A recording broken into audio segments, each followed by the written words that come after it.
Hello friends, welcome to my channel. Friends, fees రియంబర్స్మెంట్కి సంబంధించి ఒక అప్డేట్ అయితే ఈ వీడియోలో చెప్తాను. వీడియోని అయితే అక్కడ స్కిప్ చేయకుండా వినండి. ఫ్రెండ్స్, మనకి ఫీజు రియంబర్స్మెంట్ డబ్బులు అయితే చాలామంది స్టూడెంట్స్కి పడుతున్నాయని కామెంట్స్ అయితే చేస్తున్నారు. అంటే వాళ్ళ కాలేజ్ అకౌంట్లోనే పడుతున్నాయి.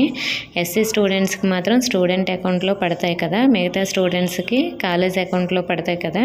సో మరి చాలామంది స్టూడెంట్స్ కాలేజ్ అకౌంట్లో డబ్బులు పడ్డాయి, సో మా కాలేజ్లో అందరికీ పడ్డాయి, ఓసీ అలాగే బీసీఏ అలాగే బీసీసీ అలా చాలామంది అయితే కామెంట్ చేశారండి. సో మరి మీకు కూడా మీ కాలేజ్లో డబ్బులు పడే ఉంటాయి. సో మీరైతే కనుక్కోండి. రీసెంట్గా అయితే పడుతున్నాయి అమౌంట్.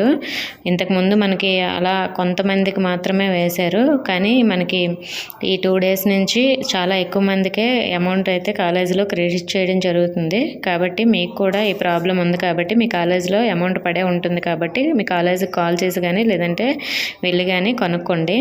అలాగే వసతి దీవెన డబ్బులు ఎప్పుడు పడతాయని చాలామంది అయితే చాలాసార్లు కామెంట్ చేసి అడుగుతున్నారు. ఫ్రెండ్స్, ప్రస్తుతానికి మనకి ఈ fee reimbursement tuition fee Vidya Deevena amount మాత్రమే పడుతుందండి. వసతి దీవెన అమౌంట్ అనేది ప్రస్తుతానికి మీరు మర్చిపోవడం. ఓన్లీ ఎస్సీ స్టూడెంట్స్కి మాత్రమే వసతి దీవెన అమౌంట్ అనేది క్రెడిట్ అయ్యింది. మిగతా స్టూడెంట్స్కి మనకి రిలీజ్ చేస్తామని చెప్తున్నారు, కానీ అది బాగా లేట్ అయితే అవుతుంది. దాని గురించి ఏదైనా అప్డేట్ వస్తే నేను చెప్తాను. సో మరి వసతి దీవెన అమౌంట్ వీడియోస్ చేయండి అంటున్నారు కాబట్టి ఈ టాపిక్ అయితే చెప్పడం జరిగింది.